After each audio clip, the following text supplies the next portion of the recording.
বাংলা যখন দখল করতে বদ্ধপরিকরভাবে নরেন্দ্র মোদী থেকে শুরু করে অমিত শাহ থেকে শুরু করে বাংলা দখল করতে আসছে, তখন ত্রিপুরা থেকে সপাটে ধাক্কা খেলো। ত্রিপুরার মানুষ বলছে ঘৃণার রাজনীতি থেকে বেঁচেছি হাত ছেড়ে। যেভাবে ঘৃণা ছড়ানো হচ্ছিল, মণিপুরের থেকে ভয়ঙ্কর পরিণতি হয়ে যেত আমাদের। তাই ত্রিপুরার মানুষ বলছে আমরা এই ঘৃণার রাজনীতি অর্থাৎ বিজেপির ঘৃণার রাজনীতির হাত থেকে স্বস্তি পেয়েছি।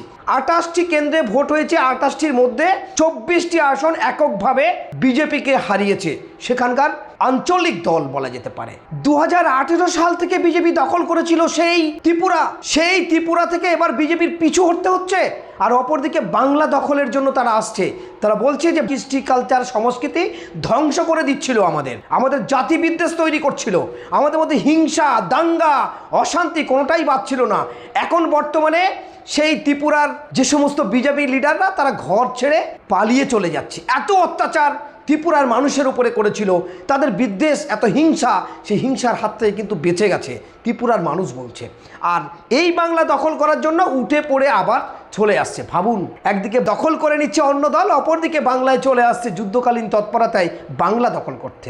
আজকে দিনে দাঁড়িয়ে যখন পশ্চিমবঙ্গে এই বিজেপি সরকার এখানে এসে তারা একাধিক লিডার, একাধিক মন্ত্রী, প্রধানমন্ত্রী, স্বরাষ্ট্রমন্ত্রী সবাই এসে যখন এই রাজ্যে শান্তি বজায় রাখার জন্য আহ্বান করছে তোমরা বিজেপিকে ভোট দাও, সেই ইলেকশন আর কয়েকদিন বাকি, তার মাঝে একেবারেই ঘৃণাকে হারিয়ে ত্রিপুরাবাসী বলছে স্বস্তি পেয়েছি। জোরপূর্বক সেখানে চাপিয়ে দেওয়া হচ্ছিল তাদের বাংলা ভাষাকে শেষ করে তাদের হিন্দি স্ক্রিপ্ট। এমনকি শুধু তাই নয়, যে সমস্ত কথা দিয়েছিল কোনো কথায় কোনো কাজের সঙ্গে মিল নেই।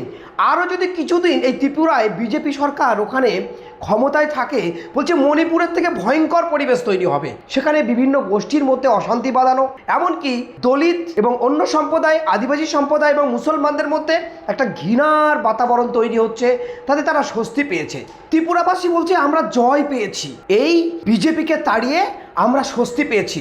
আমাদের ভাষাও কেড়ে নেওয়া হচ্ছিল, শুধু ভাষা নয়, হিংসা, বিদ্বেষ, খুন, রাহাজানি, লুট প্রতিনিয়ত এই বিজেপি ক্ষমতায় থাকা কালীনে আমাদের দেখতে হচ্ছিল।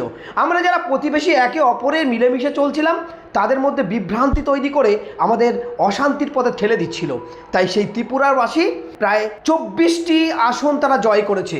28টি আসন ভোটের মধ্যে 24টি এককভাবে তারা জয় করে বলল যে ঘৃণাকে হারিয়ে আমরা শান্তির পথে এসেছি। অপরদিকে যখন শান্তির পথে তারা আসার কথা বলেছে, আমরা দেখতে পাচ্ছি এই বাংলায় আবার সেই বাংলাভাষীদের কাছে আবার জোরপূর্বক বিজেপি চাপানোর চেষ্টা করছে এই রাজ্যে দখল করার।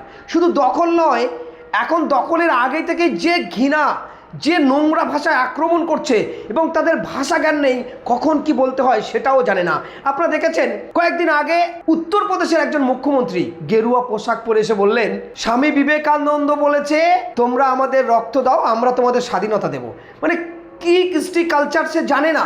এদের শিক্ষাগত যোগ্যতা চেক করলে কোথায় গিয়ে পড়বে তাও জানা নেই। আজ ভাবতে হবে পশ্চিমবঙ্গের মানুষের এই ভাষাটি কে বলেছিলেন, স্বামী বিবেকানন্দ, তার জায়গাটা কি ছিল, এবং নেতাজি সুভাষচন্দ্রের যে কথা ছিল, যে নেতাজি সুভাষচন্দ্র বলেছিলেন তোমরা আমার জন্য এবং দেশের জন্য তো দাও, আমি তোমাদের স্বাধীনতা দেব। আর সেই কথা বলতে স্বামী বিবেকানন্দ বলেছেন। মানে হিন্দুত্বকরণ এবং হিন্দুত্ববাদী এবং নিজেদের এজেন্ডা তুলে আনতে এই ভারতবর্ষের কৃষ্টি কালচার সংস্কৃতি ধ্বংস করতে চলেছে। বিশেষ করে বাংলাভাষী মানুষের যে বিভ্রান্তি তৈরি করছে, যেভাবে নোংরামি করছে এবং যুদ্ধকালীন তৎপরতায় যেন নির্বাচন করতে যাচ্ছে, এবং যে কুরুচিকর মন্তব্য, স্বাধীনতার পর এই বাংলার মানুষ এত কুরুচিকর মন্তব্য মনে হয় কোনো দিন শোনেনি। কখনো দাঙ্গা বাঁধানোর কথা, কখনো বুলডোজার, কখনো মসজিদের আজান বন্ধ করে দেয়া, কখনো রাস্তায় নামাজ পড়তে দেবে না, নানান কুরুচিকর মন্তব্য। স্বাধীনতার পর এই বাংলার মানুষ এত কুরুচিকর মন্তব্য মনে হয় কোনো দিন শোনেনি।